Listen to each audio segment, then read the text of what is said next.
What's up, everyone? How y'all doing? My name is Reef, and this is your Daily Chat Season 6, Episode 4 for January the 26th, 2021. How's everybody doing today? What is going on? There is not a whole lot of news, like gaming news, but there is some business news in the tech world that we are going to get into today. So let's jump right into it with Microsoft. Their earnings have jumped over the pandemic, and they are sky high right now.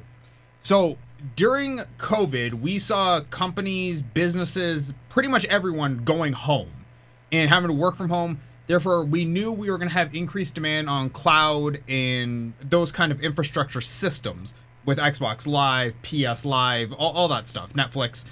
And, well, Microsoft is now starting to show the fruits of that whole endeavor because they made an absolute killing in their fiscal second quarter. The net income rose for Microsoft by 30% to $15.5 billion. This was unexpected by any analyst standards.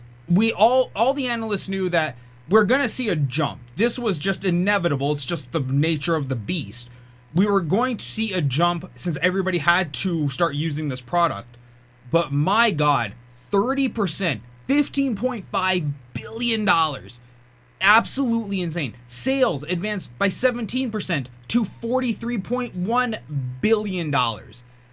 I cannot even begin to tell you the scale of those numbers. Now, shockingly enough, still less than Jeff Bezos's and Elon Musk's net worth, but that's still a lot of money for one company to make. In fact, like I said, since we all moved to the cloud infrastructure, Azure actually became one of Microsoft's biggest revenue streams, even outstripping the Windows licensing that they normally get from, companies and other stuff, because, well, everybody had to move on top of Azure. Now, we know AWS is the bigger one, but Azure is a pretty big player too. So Microsoft is just absolutely killing it right now. Just killing it front to back. They own everything. But that doesn't mean they're out of the woods just yet. And we're going to come back to that. But in our next story, Grindr has been charged $11.7 million, or what was this in their wingding dollars? 100 million Norwegian kroner. So we're going to use real money and say $11.7 million by the Norwegian regulators for alleged data sharing. Once again, this is coming from the app of Grindr, one of the many hookup apps that exist, with Tinder and Bumble and OkCupid, all the hookup apps. So they are being accused of data sharing on the free version, people's data to third parties. And as a result, as I said, they've been charged $12 million. Let's just round it up. The bigger thing about this is, how did you think your data wasn't going to be shared? The app is free. Things not going to pay for itself. How dumb do you have to be to think that your data was not being shared? Let's be honest. It's mobile app development. You're always going to have your data stolen. It's what the mobile app pretty much exists for. They give you a service and in turn steal your data. You use that service to failure and in turn give them your data. That's what the whole mobile ecosystem has always been and is always going to be. I don't know why this is becoming such a big thing with companies and regulators. Regulators especially, they're coming after these companies like they know what they're doing. I guarantee you these Norwegian regulators have probably never even heard of Grindr. Actually, regulators, they might have actually heard of Grindr, now that I think about it. A lot of them have a lot of skeletons in their closet. And yeah, Grindr is going to have until February 15th to comment and make a defense for itself. But I feel this is just really pointless. Look, I've already made the peace that I am giving up my data and my data is being siphoned off. I have made my peace with it. It's something I know is happening day in, day out. I'm not safe on any app. That's why my phone has very limited apps on it, admittedly. Like, I don't really have a lot of third-party apps outside of Tinder, Bumble, and I know my data is being stolen there. WhatsApp, I know my data is being stolen there. You know, I have a handful of apps that do require me to log into systems, and yeah, I am absolutely okay. Well, I'm not okay with it, but I understand it, and I've made my peace with it. That yes, my data is being siphoned off. I hate the statement, but you know what? It is what it is. Like, it's one of those trade-offs I just decided to make. And for those of you wondering, yes, I am one of those people on Tinder who gets no matches. And in our third story, Plex has launched Plex Arcade. For those of you that don't know what Plex is, if you've ever wanted to have your own Netflix system, not subscription, but system, where you can use your movies, your TV shows for your access only, you can have Plex. And Plex has launched their own arcade, similar to Apple Arcade, and you can load your own ROMs onto it, and therefore you can play it through your Android device or iPhone device or Chrome browser. That's the only systems it plays on right now. And unfortunately, the server only runs on Mac and Windows right now, not Linux is supported. But they do let you do this, and it's really cool. It's $2.99 per month if you are a Plex Pass subscriber, meaning a monthly sub. It is $4.99 a month if you are not a Plex Pass subscriber, so you're using the free tier. But you can also buy a lifetime one-time license for $120. Fantastic to get your own game server system. That is an actual real decent deal if you don't want to have the headaches of going through and setting up, you know, your open emus or any of the other kind of free ROM systems. You can just use Plexes and, you know, it will work. I think it is great. People are mad, as you can see in the comments here. People are mad that they have to pay for it despite the fact they have the Plex Lifetime Pass. But the Plex Lifetime Pass, just like any contract, is guaranteed for the products at that time and no future things. So stop being a baby bitch about it and just pay the money. I think it's great. I might get it, I might not. You can try it for 7 days for free if you would like. But there you go. Plex Arcade is now one of the newer options that you can have a little bit more control over on your own system. And finally, in our last story, now this one is about 4 days old, and I didn't cover it yet because there wasn't enough news to cover it.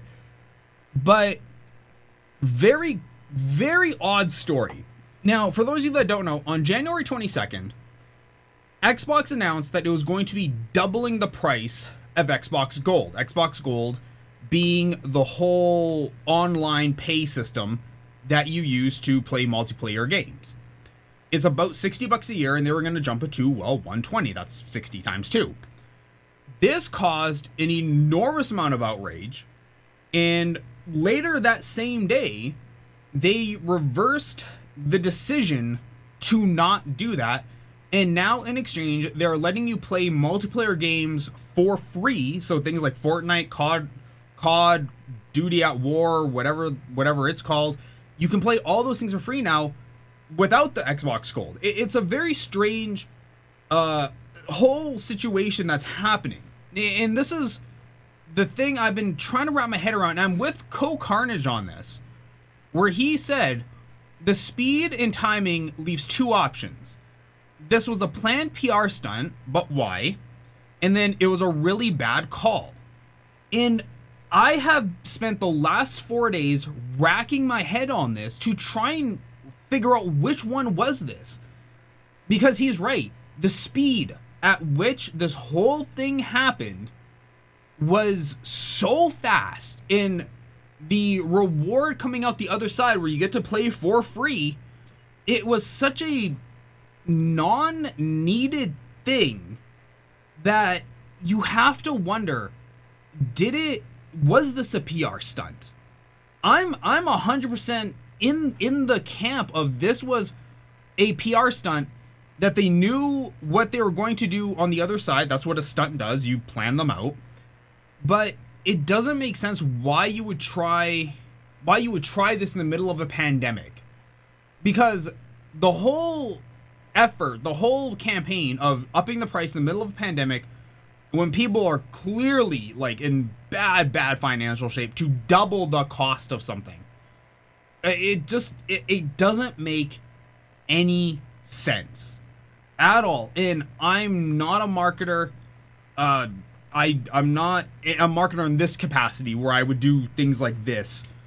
And I wish somebody at Microsoft later in the future comes down and talks about it and says, like, this is what we were doing. This is what the higher ups said they wanted.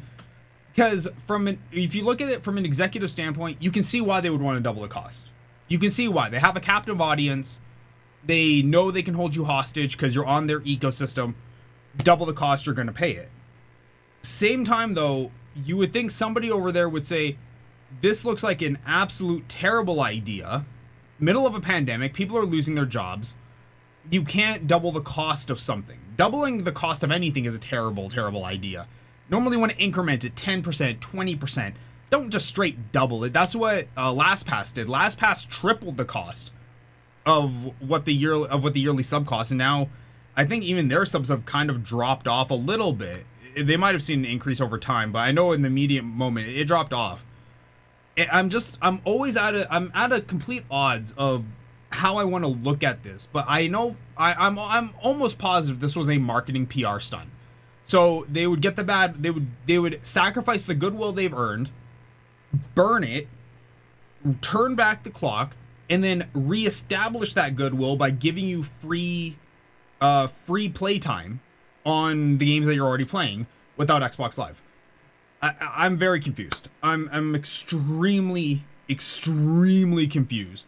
But when I saw Coke Orange's reply, I looked at that. I'm like, okay, that's a good jumping off point. That is definitely a good jumping off point for where to start looking at this. But Xbox's whole thing, it really leaves you scratching your head. But if you guys have an idea, I'm very curious to hear it in the comment box down below. But guys, thanks so much for tuning in. My name is Arif. This has been your Daily Chat, Season 6, Episode 4 for January 26th, 2021. Thank you so much. If you like this, hey, hit that subscribe button, and I will see all of you on the next video.